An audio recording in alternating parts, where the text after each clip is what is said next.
One of my favorite things in the world to do is watch Friends. I know it's been off for years and years. It's not even around, but I still find myself binge watching old episodes. And I was thinking about this today and thinking, it's the predictability of the friends in the circle, right? You have Chandler with his quirkiness, Monica with her type A of just everything has to be so neat and tidy and organized. It's Phoebe's ability to make you laugh at her silly songs. Ross always comes in with those smart comments, and Joey and him and his food, like it is just so hilarious. And of course, Rachel, she just brings everybody together, and it's just such this beautiful, cohesive team of people.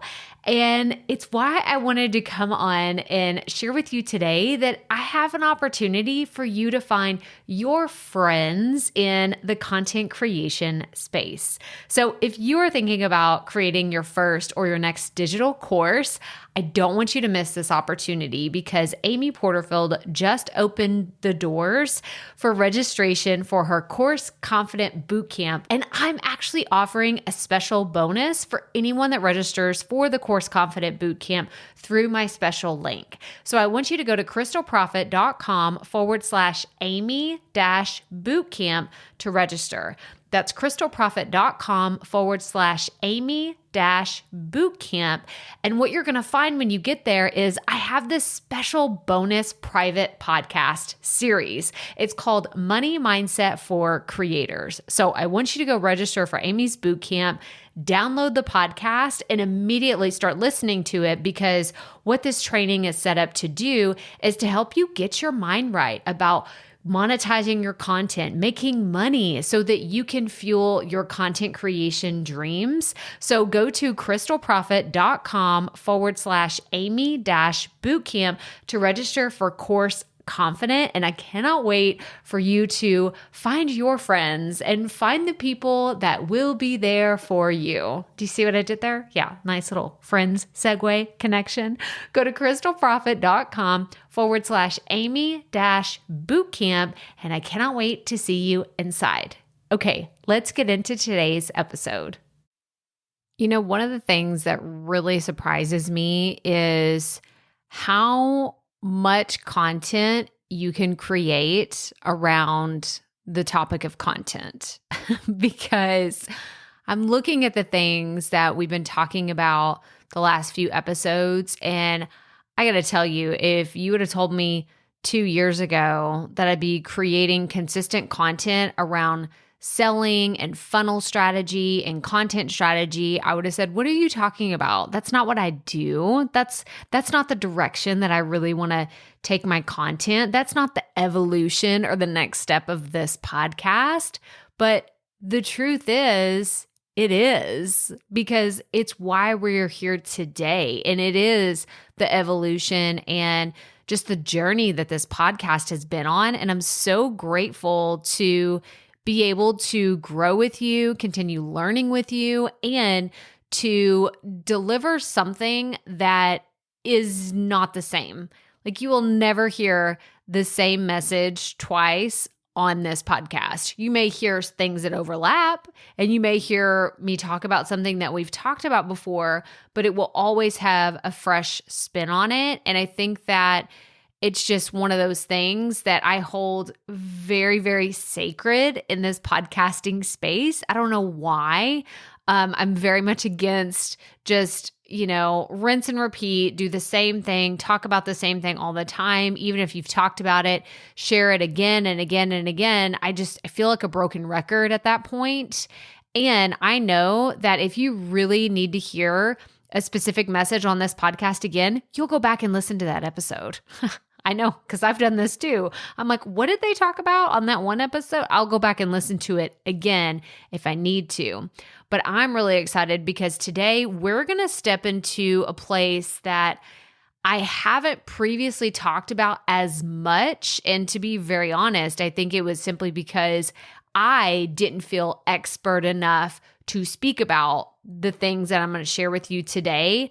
But now, 4 years later, here I am having created so much content, created so many funnels, and created so many different journeys with you as my audience, you as my customers. If you've ever purchased anything that I've sold, like I feel very comfortable talking about what we're talking about today because funnels, it's a thing. Like it's a thing that I'm really excited to talk strategy, talk content strategy, talk funnel strategy, and all the things. And we're going to specifically be talking about how to build a better funnel with your content today. So let's get right to it. Welcome to the Profit Podcast, where we teach you how to start, launch, and market your content with confidence. I'm your host, Crystal Profit, and I'm so excited that you're here. Thanks for hanging out with me today, because if you've been trying to figure out the world of content creation, this is the show that will help be your time-saving shortcut. So let's get right to it, shall we? All right, so content strategy with a funnel. If this sounds familiar, it's because in episode 350 of this podcast, we talked about what is a content funnel strategy. So that was the intro episode to tell you all about what a content strategy is and like what a funnel can look like with content. But I also break down exactly what my funnels look like. So I'm going to link in the show notes to that specific episode. If you're like, I don't know what that is, I actually did a YouTube video about it as well. If you're more of a visual person, I'll link to that in the show notes too, because I have this drawing and it's really funny. I love that I took a picture of it because I have so many notebooks in my office. It would take me probably a month to track down where that picture is actually, what notebook it is in my office, because I have so many. But you get an original Crystal Profit drawing that is pretty laughable. It's not very good. Like let's call it what it is. Okay. I'm no Picasso here. I can't draw very well. My handwriting is total garbage, but it does convey what a funnel is whenever it comes to your content and having an online business. But what we're talking about today is building on those initial principles of what it is and how to create one. So again, I'm going to link to those in the show notes for today's episode, which is go to crystalprofit.com/episode 368. All that's going to be linked there. But what we're talking about today is how to build a better funnel with your content. So maybe you listen to that episode and slowly over time, you've been implementing some of the funnel strategies that we talked about or that were introduced. And now you're like, okay, how do I make this better? Or maybe you haven't created one yet, and maybe you're getting all the pieces of the puzzle to implement everything, and you're going to have like a really good strategy for it. Either way, it works. Or if you're someone that's like, oh, Crystal, I got lots of funnels, but they're not working well and I need some help, then we got a little something for everybody today. Like this is wherever you are in the journey, you're going to find something helpful. But I did want to talk about 3 specific things that you can do to build a better funnel with your content. And again, I've talked about this so many times, but your content could be your podcast, your YouTube channel, your blog post, it could be your social post, or it could be the weekly emails that you send to your list. But I just want you to think about content in however that applies to what you're creating. But the first thing that you have to do, so this is number 1, if you're taking notes or you need to go refer to the things that are in the show notes, this is what you're going to find. So number 1 is you have to optimize your current popular content. This is something I wish I would have known to do in the beginning of my podcasting journey, because honestly, it was probably 10 or 12 months in of creating episodes of my very first podcast. And people would say, well, what are your top episodes? And I would look, and in Buzzsprout, there is definitely part of the stats that are on there. It'll tell you which episodes have been downloaded the most, but it didn't really tell me anything else above and beyond that. So what do I mean by this? I mean that there were no signs of, well, are people engaging with this outside of just listening to it? Like, were there actual comments on the show notes, which were technically my blog post for these episodes? Did people comment on it on social media? And so what I recommend you doing is going back, looking at all of your content. So you can look at your Buzzsprout stats if you want, but this is really where the show notes on your website will be so much more powerful. And this is one of the reasons people ask me all the time. They're like, Crystal, I hate doing show notes. I hate them. I hate them. I hate them. And I'm like, but there's so much opportunity if you would do show notes on your website. Like, treat them like a blog post for all of your podcast episodes, because here's why. It strengthens your funnel so stinking much. So much. Multiple ways. But what I want you to do is, if you don't have show notes right now on your website, you don't even have a website for your podcast, I want you to write it down as a goal for 2023. I know, I can't even believe I just said that out loud. Here we are, we're in September 2022. I want you to write it down on a Post-it somewhere, put it on your screen, put it on your monitor, and it says, I will have a website for my podcast in 2023. Because you're missing out on so many opportunities for you to have lead generation on your website, to really capitalize on the SEO, on the content that you're producing, but also you're missing opportunities to go back and optimize that content for whatever it is that you're promoting today. So if I were to go back and do this, right? If I was going to go back and optimize my content, which I do once a quarter, I'm going to give you a very specific example here in a second, but I go to my website and I have my analytics. You can use Google Analytics, whatever you use, but I will go and filter from year to date, because I do this on a pretty regular basis, but I'll still go from January through today. What are my top 10 pages on my website? I did this just the other day, and holy smokes, y'all. This is where the example comes in. I noticed, and I think it's from Pinterest. I'm still trying to pinpoint exactly where these are coming from, but I was getting about 400 hits every single month on this page I did not even use anymore, y'all. This is a big deal. Like 400 different, like these were individual users. So 400 people were going to my website and they were logging into something that I don't send traffic there anymore. I don't even maintain that page. Like, it is just kind of there, and it's not something I want to continue to make better, or something that I even want to go in that direction. So it's an old resource library that I've had. If you've been around here for a while, you're like, oh yeah, I know the resource library. It's really not that good. It's okay. You can say it. I said it. I'm agreeing with you. Okay. It's not a good resource library, but I got started somewhere, and that's what I did in the very beginning of my journey. And I don't maintain it. I don't add new resources there. So I was like, oh my gosh, I've got to optimize this. What am I going to do instead? And I'll be really honest with you. I was trying to make it as the least amount of technicalities as I could. I was like, I really don't want to do a redirect and have broken links somewhere. If I change this one link, what if all the traffic from Pinterest just stops and it goes to a 404 error page? Or I just thought about all these other things, and I was like, you know what? I know exactly what I'm going to do.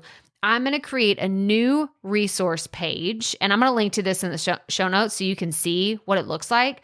But what I did is I put a simple picture on there that's kind of one of my silly ones that I really like. And it says, the resource library has retired. That's all. That's all it says at the top.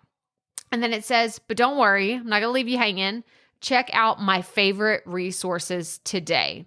And on there, I put the things that I want people to see. I put my podcast. I put my YouTube channel. I put the Profit Podcasting course. I put my book on there. I put a link to our free Facebook group. I put all the things that I want people to see because I know that that is cold traffic. People are likely coming there from an old link that's like several years old. And instead of saying, oh, I need to go fix that and I need to do a redirection, I was like, I'm not messing with any of that business. It's just going to be too complicated. So instead, how I fixed my funnel was I said, what can I put in front of them right now that matters? What can I put in front of people that are cold, they're brand new to me, and I can say, here is still something of value. Like maybe they're disappointed because they really wanted this resource, but at the end of the day, I don't want to maintain that library anymore. I don't. And so instead of making things harder for me, I was like, you know what? I'm just going to switch up this content and change it up a little bit. So what I recommend you doing, go through your website, comb through all the pages, see where your top 10 pages are, and say, how can I optimize this for whatever it is that you're currently doing? And you're like, well, I don't have any products. I don't have any services. What could I put here? Put your top 3 books that you recommend on Amazon and put your Amazon affiliate link and boom, you could be making some money. Or if you're a Buzzsprout user, you could put your Buzzsprout affiliate link there. Or if you have, all the other different kinds of ways that you can make money with affiliates. But I recommend optimizing these pages. Again, it's why I want you to have 2023 is the year of having a website for your podcast because you can do so many more things. Or you could just have your lead magnet on that page. Say, oh, this resource was moved. Now here's my favorite lead magnet, and you could have it there. The idea is to take advantage of having traffic going to a site and make sure that you've optimized it for whatever it is that your biggest goal is. If you're trying to get people on your email list, then that's what you need to do. You need to route them to your best lead magnet. If you're trying to get people to listen to your podcast, you need to have that mentioned on your optimized content. If you want people to go to your YouTube channel, like you see where I'm going with this, right? You want to make sure that you have all of your content optimized. So that is number 1 for how to build a better funnel with your content. Number 2, take advantage of every touch point of your customer journey. Now, customer journey isn't something that I've really touched on a ton here because we're more high-level strategy when it comes to your content. But if you're selling something, you have customers, right? And it's likely that if you have a funnel in place, you've kind of mapped out what that journey looks like. So maybe it's very simple. Maybe it's they listen to the podcast, they go to my show notes, they grab my lead magnet, they go to a thank you page, right? That's a very simple, 4-step funnel that someone could follow. Well, how are you taking advantage of every single one of those touch points that someone would follow to get that lead magnet? So my question that I like to ask whenever I'm creating these different pages or I'm looking at these different touch points in the funnel is, what can I do to surprise and delight people in a very unique way? And one of the things that I did a few years ago is I wanted to add a video to my thank you page. And you're like, well, Crystal, that sounds kind of cool. That sounds simple enough. Yeah, it was. And I think that it made a really big difference, especially we're talking about cold traffic again. If somebody comes to my page, let's say they heard me on someone else's podcast, I talked about a resource, they go grab that resource, and then boom, they land on a thank you page. Well, not only does it say, thanks for, signing up, make sure you add Crystal at crystalprofit.com to your approved senders list. It has all that. But I wanted to add a video on there so they get that extra special touch of interacting with me. Maybe they've never seen me before, maybe they've never heard me before, but now they have this personal reference point of who I am, how I speak, what I'm all about. And I think that anytime you can have a personal touch point in your funnel along the customer journey, It's going to make it better. It's going to make it where they are more likely to buy from you in the future if they feel comfortable with who you are, what you're creating, and the type of value that you can offer them.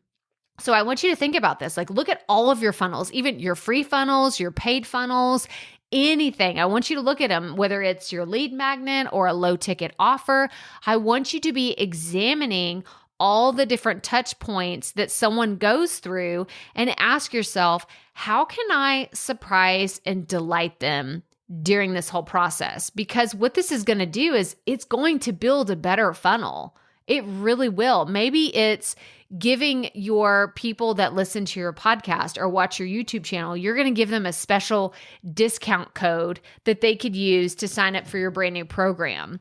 And maybe you don't really talk about it too much. Maybe you mention it like in the episode, but you don't put it in the show notes. So that way, when they go to, check out on the page, it says, hey, do you have a special code from listening to the podcast? And then the people that do will be like, heck yeah, I got my 50% off code right here. They put it in, while other people may see it and say, oh, what code? Oh, and then you can put the link there. Hey, go listen to this episode. Go listen to the code. You're going to get more downloads. You're going to get people that are excited to buy from you because, hey, now they get a 50% discount. Like, there's so many different sales tactics and sales techniques that you can apply to this. But at the end of the day, it's all about taking advantage of these different customer touch points and making sure that you have a little something special, something that is unique, not just like everybody else having these cookie cutter, can't even say that right, cookie cutter sales funnels. What can you do that's different? What can you do that's special? And for me, like I said, it was adding a video on my thank you page and making sure that I have not just the resource that they asked for, but other resources that would be super helpful that are related to that lead magnet or that low ticket offer. All right. So that is number 2. I want you to take advantage of every touch point in the customer journey. Every single interaction that you have with someone, make sure that you are capitalizing on it. And then the third and final way that I want you to build a better funnel with your content is I want you to look at your conversion numbers. Now, if you are on my email list, I just sent an email about this last Friday. Like when this episode goes live, like it was just last Friday. So check your email. You would have this in there because I talked about stats and how often I look at my numbers and the specific things that I look for when it comes to all of my different platforms. And I'm actually going to run down the list here with you today really quickly. But I want you to look at your numbers because how are you going to know if your funnel is performing well if you never look at your numbers? And I think that this is where I screwed up really bad in the beginning is because I felt the only numbers that mattered were my download numbers for my podcast. That's really what I told myself. I was like, well, these are the only numbers that matter. I know I'm not making a lot of money right now or none. I was making $0 in the beginning. And so I was like, okay, there's nothing to measure there. I don't have a big email list. Okay, not much there. I have like 200 people that follow me online. So that's probably not it. So download numbers, that's all I have. And those were minimal. They were so small in the beginning. So I didn't really know what to measure or what to even look for. Therefore, I didn't. So I have a few guidelines for some of the conversion numbers that you can use to measure how your funnels are doing. And I look at these, and I went into more depth on this in the email, but I talked about looking at these numbers every 30 to 90 days, whichever works best for you. I think you can absolutely get obsessive about your numbers. I've done that in the past. Raise your hand if you've refreshed your podcast page or your YouTube channel 1,000 times in a 24-hour period just to see if you got another subscriber or you got more downloads. Yeah, I know you're raising your hand too. I'm not the only crazy one that does this, but it's okay. Like you're in good company here. But I want to run through these because I think that they're super important, and this is what I do currently today. So number one, look at business revenue.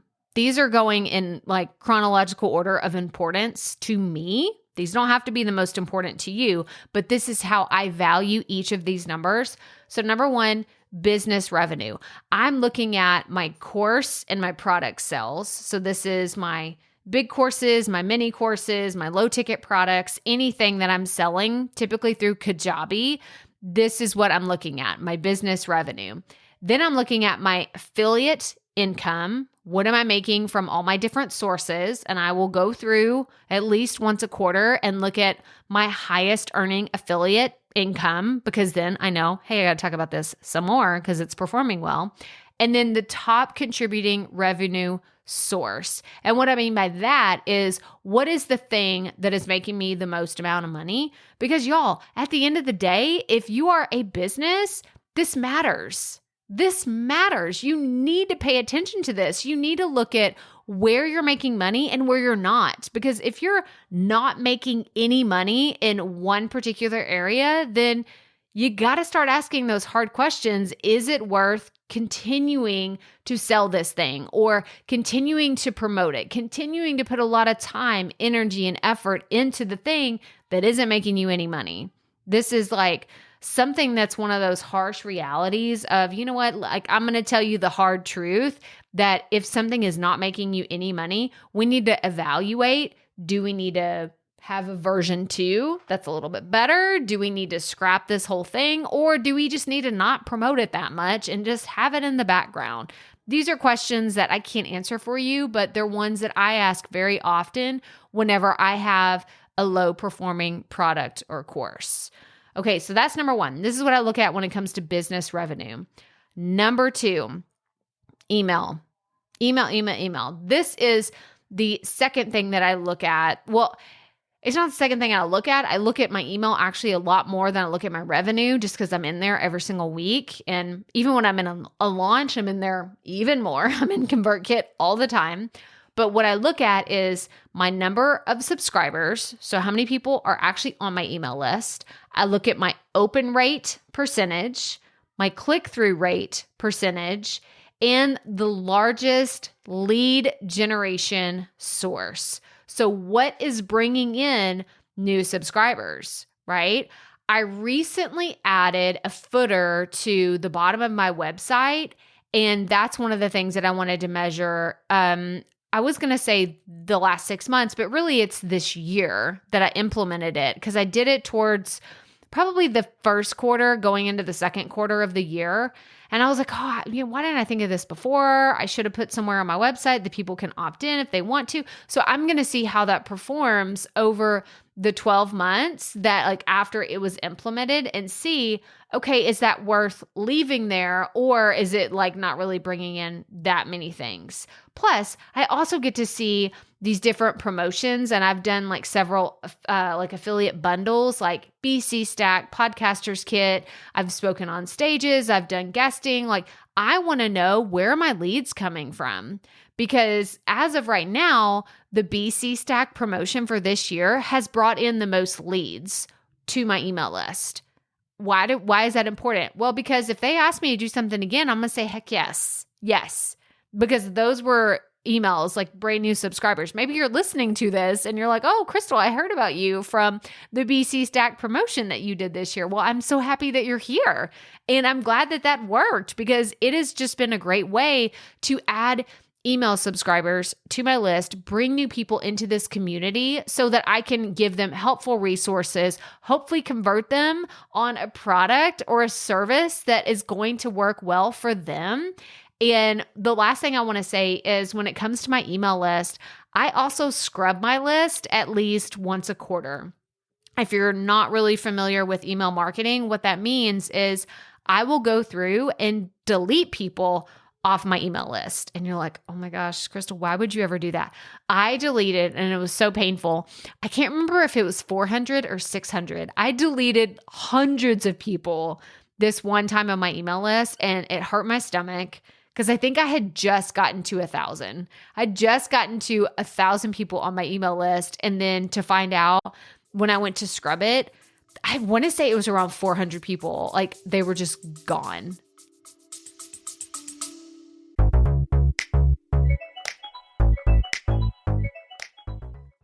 Being a woman in business comes with its own unique set of challenges, but also so many opportunities. We get ahead by leaning in to what makes us different from business as usual. I'm Samantha Hartley, host of Profitable Joyful Consulting, inviting you to a special 6-episode series exploring the experience of being a woman in business. You want to hear from women consultants who've hit $1 million, who sell 6-figure engagements, or who've broken their own revenue ceilings? Yeah, those are my clients, and they'll be sharing too. Join me for 6 must-listen episodes that tackle key challenges for women consultants. Follow Profitable Joyful Consulting on your favorite podcast app. Gone.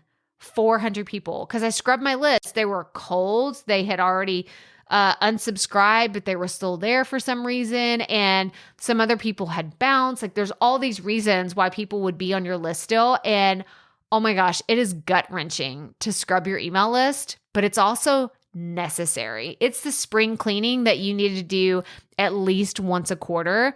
And it's what I do. And it's really important because it keeps my costs down. I don't want to pay for 10,000 people on my email list when in reality, there's only 2,000 people actually engaging and opening my emails. Why would I pay that extra money when in reality, that's what it is? By the way, I don't have 10,000 people on my email list. I have 2,200, something like that. It's like a little over 2,000. Like that's where I am on my email list. If you're curious, because I'm always curious to see like, ooh, how many people should I have? I don't know how many you should have, right? Because I can't tell you how to run your business, but this is where I currently am with my email list. And again, that's scrubbing it constantly. So it's a pretty healthy email list. All right. So that is emails. The next thing we need to talk about is podcast. So what I look at, and remember, we're talking about your conversions, right? Your conversions in your funnel, why this matters. I look at my downloads over 30 days and y'all, I get so excited when I see Buzzsprout has added a new feature. They just recently updated their stats and now you can pick a custom date range. So you can look from like January to May or from March to July. Like you can select. So because previously it was just 7 days, 30 days, 90 days, or all time. Well, what if the 90-day period you wanted to look at wasn't the previous 90 days? What if it was a very specific point in time? Well, you can do that now. So go play around with that if you're a Buzzsprout user. But I love this because I can go and see, oh, look, I got this huge spike in this one particular episode. I better make sure that the show notes or the episode description at the very least is optimized for the thing that I want to promote, right? You could go in, you could add a brand mention, or you could add a different type of dynamic content on that particular episode. Like there's so many different things that you can do if you know that you have a top performing piece of content, but it's just really important that you're looking at these numbers again, at a minimum on a 90-day basis. Once a quarter, you need to be looking at these stats. Then I look at where is my show in the podcast charts, if it's there at all, because sometimes it's not, right? Sometimes it falls out of the charts. Sometimes, like the other day, I was in the top 100, y'all. I was at like number 100 on the how-to charts in Apple Podcast, which is awesome. I love it when that happens. I always take a screenshot. I get so excited. I get giddy. I share it on my social because it's like the hard work, right? The hard work is paying off. And I love to see that. It's so fun. I hope that you celebrate anytime your podcast gets in the charts. But one of the other things I look at is my most downloaded episodes year to date. And again, it's for the same reason. I'm optimizing. I'm constantly optimizing. You want to talk about how to build a better funnel with your content? Constantly be optimizing. That means if it's an old episode, maybe it's something you talked about 2 years ago, but it was a guest that you had and all of a sudden that person's in the news or that person's really popular, they blew up, whatever. And then your episode gets in the algorithm or gets searched. Like you need to make sure that if you notice a surge in downloads, it is optimized content. So important. All right. The next ones I'm going to run through really quickly. Your YouTube channel. All right. This is similar to your podcast, but it is a little different in that I will look at my subscriber count to see is that still kind of on track for what it's been the last few months? And mine typically is. It's a little less than 200 a month that I get on my YouTube channel. So I like to kind of gauge and see what that is. That way I can project out how long it will take me. And y'all, I'm headed for that 10,000 mark. I'm not there. I'm more than halfway there, but I'm like, I want 10,000 subscribers on my YouTube channel. I cannot wait for that day to happen. But I'm at around 5,300 or so on my YouTube channel. And I'm just like, okay, this is like, I just incrementally, I want to see how things are going. But it's the same thing. I look at how many views, like what are my top videos? Are they optimized? I will look at where are which episode or which video is getting the most comments. And I like to look at how much money I'm making every month with having ads on my YouTube channel. This is really important. And then the website, this is something we already talked about. I look at my top 10 visited pages, and then I look at the top referrer. I can't say that right. The top referrer, you know what I'm trying to say, to my website. So this means, are people coming from Instagram, YouTube, from my email list, from Pinterest, from Google search? Like these are all the different things. Because again, I want to know where people are coming from. That way I can surprise and delight them in piecing together this customer journey or this audience journey. And then the last thing is social media. So I told y'all, these are like the order of importance. We started with business revenue, email, podcast, YouTube, website. Social is last for me. It may be top of funnel for you. It may be the thing that you spend so much time, energy, money on. It is not that for me. Social is at the bottom of my energy list. It is where I spend the least amount of energy. And maybe you're like, well, Crystal, that's why you have like only 2,000 followers. Yeah, that's why. That's why I only have 2,000 followers on Instagram. You know why? Because when I look at my top 10 most visited pages and where they're coming from, Instagram is not the thing. They are not coming from Instagram. They are coming from other places. And that is where I'm spending my time because I'm not directly selling from Instagram. I'm selling from my website. I'm selling from my podcast. I'm selling from my YouTube channel. All of these other places mean so much more to me than the social channels that I have. They are still important, don't get me wrong, but overall, they don't wind up at the top. They are not the stat that I look at, I stress over, I worry about, because at the end of the day, my revenue, my email list, my podcast, my YouTube, my website, all take precedence over my social channels. All right. But I will look at my Instagram followers, my overall engagement, the number of reshares that I get on my content, as well as I look at our Facebook group. I look at the health of that group by how much engagement we have, how many members, are there comments, are there new comments, have I answered comments? And these are all really, really important to me whenever it comes to engaging with people online. Oh, y'all, this was a long one. I really thought, I was like, oh, I'm going to get through all this in like 20 minutes. Here we are. We're over 30 minutes in, and I still feel like I could go on about building a better, can't talk now, building a better funnel with your content, but we're going to leave it at that today. I think that was way more than I probably even should have put in today's episode, but I got really excited because this stuff is really fun. Like I said in the beginning, if you would have told me 2 years ago that I would be talking about funnels and selling on this podcast, I would say, you're out of your mind. I would know, what are you even talking about? Yet here we are. So I want to make sure that you get all of these notes. So go to crystalprofit.com/episode 368 for the show notes for today. I'm going to link to the episode about content funnel strategy if you need to brush up on that. And I'm going to link to some other things in the show notes there for you to check out. But that's all I have for you today. So make sure you are following this podcast or you're subscribed wherever you are listening. And I would love it if you would take a screenshot and share it on Instagram. Tag me in your stories. I'm at Crystal Profit TX. I would love to know what you thought about this. Tell me if you want to hear more about funnel strategy or just coming up with different types of selling strategies within your content that makes sense. Or if you want to know more about website strategy or social media, YouTube, podcast, email, all the things, let me know. I cannot wait to hear from you. But that's all I have for you today. So as always, remember, keep it up. We all have to start somewhere.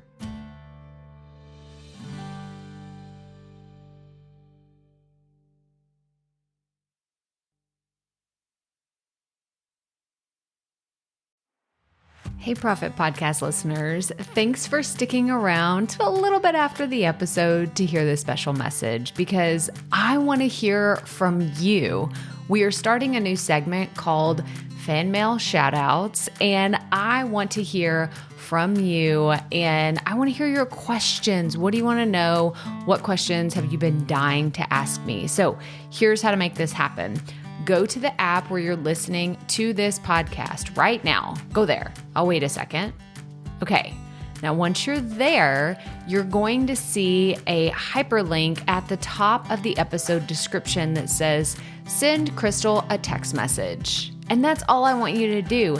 Send me a text. It could be casual, informal. It could be totally anonymous. Or if you want, you can include your name and the name of your podcast or content wherever you are creating, and I will give you a special shout out in an upcoming episode. So again, go to the show notes for where you're listening to this episode right now, and it will say, send Crystal a text message. And I cannot wait to hear from you and give you a shout out in an upcoming segment of Fan Mail Shoutouts.